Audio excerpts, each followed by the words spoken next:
Salut à tous, bienvenue dans cette nouvelle vidéo. Je pense qu'on est en train de repartir sur un nouveau format encore parce que il faut bien que je trouve ma niche. Mais ce que je faisais avant, c'est d'essayer de voir sur YouTube qu'est-ce qui est publié, telle personne a fait quoi, qui est-ce qui m'a inspiré et qu'est-ce que je voudrais faire en termes d'orientation de vidéo. Mais je me suis rendu compte que ça me faisait présenter des trucs fans et tout, qui sont certes bien, mais qui ne concordent pas de base avec ce que j'avais voulu faire avec YouTube. Je pense que ce que je fais généralement, presque toutes les heures de la journée, je travaille en fait. Donc je me dis que c'est peut-être mieux de montrer le travail que d'être là à vouloir montrer une vie fan et tout. Donc on va changer de tournure encore dans les différentes vidéos. Je vais vous amener dans le quotidien de ce que je fais. Globalement, c'est du travail. Je ne sais pas si ça sera pas ennuyant. C'est pour ça que j'avais essayé au départ d'inclure des vidéos fans de ce que je fais. Par exemple, quand je suis allée faire le shooting et que j'ai essayé de coller certaines parties du shoot avec une vidéo plus ou moins sérieuse, mais toute la journée de 8h à 20h. Ce soir, je tente de me réorganiser, bien que si je laisse traîner mon organisation en stand-by pendant un long temps avant de revenir, ce que je trouve, c'est une paralysie. Je regarde la liste de toutes les tâches que j'ai à faire et ça me paralyse. Parfois, je passe scroller sur les réseaux ou bien je fais autre chose. Mais à un moment donné, il va falloir s'y mettre parce que les tableaux ne vont pas se remplir tout seuls et si on ne s'organise pas, on se sent perdu et tout.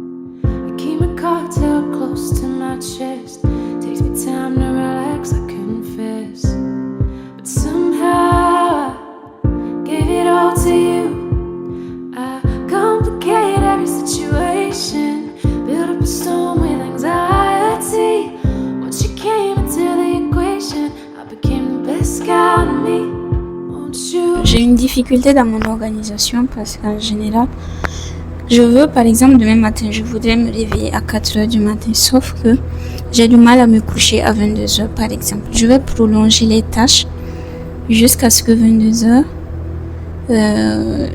dépasse en fait. Alors quand il est 22h passé et que je m'endors à minuit, je ne peux pas prétendre me réveiller à 4h du matin. Alors peut-être c'est de se mettre un coup de pression pour dormir un peu plus tôt et pour pouvoir me réveiller à 4h, mais je ne sais pas là si je pourrais ou pas me réveiller à 4h, mais je me dis que peut-être c'est de se pousser un peu parce que sinon je suis clairement pas organisée. Voilà, en vérité, à proprement parler, si je vous dis par exemple mardi, j'ai ces éléments là que je devrais faire, mais je vous dis le bon de commande n'a pas été fait. Et mercredi, quand bien même j'ai d'autres tâches, j'écris les tâches que je ne vais pas oublier. Et c'est d'après le conseil de mon père, c'est mieux d'écrire 3 tâches, maximum 5, tout au long de la journée qu'on va se... Ce sont les tâches majeures et prioritaires que l'on doit réaliser. Et moi, par exemple, ça, j'ai vu ce matin que c'était une urgence.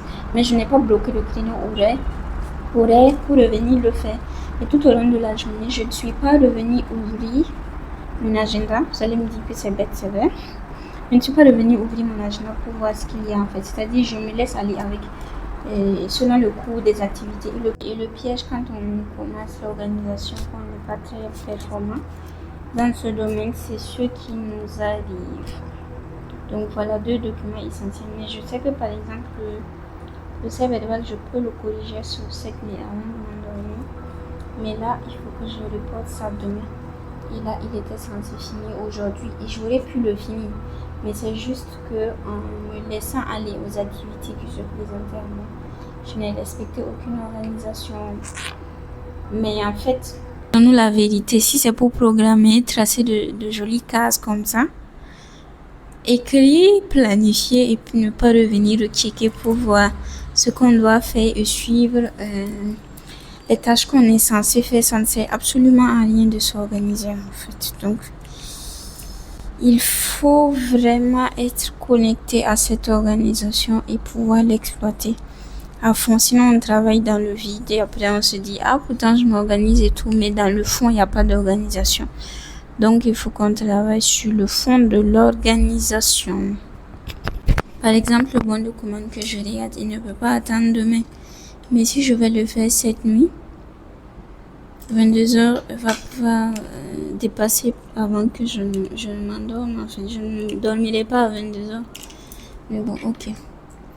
Donc, je vais écrire ici. Après, je vais mettre les créneaux horaires. Si je mets CR2 linéaire ici. Je pense que l'organisation, c'est une très grande continuité. Hein. Donc, les deux tâches, en fait, il faut déterminer les tâches qui nous motivent qu'on va faire là de suite, qui sont urgentes, importantes. Et maintenant, quand on les a réalisées, il faut enchaîner avec les tâches suivantes pour planifier le lendemain. Sinon, rester là à se dire, je vais planifier les 2 semaines à venir, alors qu'on n'a pas tout calé dans notre tête, ça peut être un peu délicat. Donc, je vais faire le bon de commande, corriger le PV. Et ensuite, je verrai comment avancer petit à petit les tâches urgentes et importantes.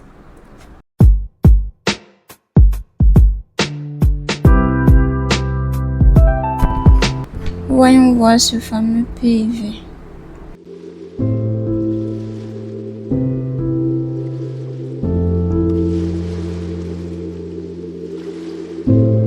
Bon les amis, il est 21h. Si je veux être couché à 22h, il faut que je me dépêche rapidement pour rentrer à la maison, me laver, manger et dormir. Tout ça en une. Ça va être la course. Bon bah je pense que je vais arrêter cette vidéo par ici. Je vous envoie plein de force, plein de courage. Accrochez-vous, on va y arriver et je vous dis à la prochaine pour une nouvelle vidéo.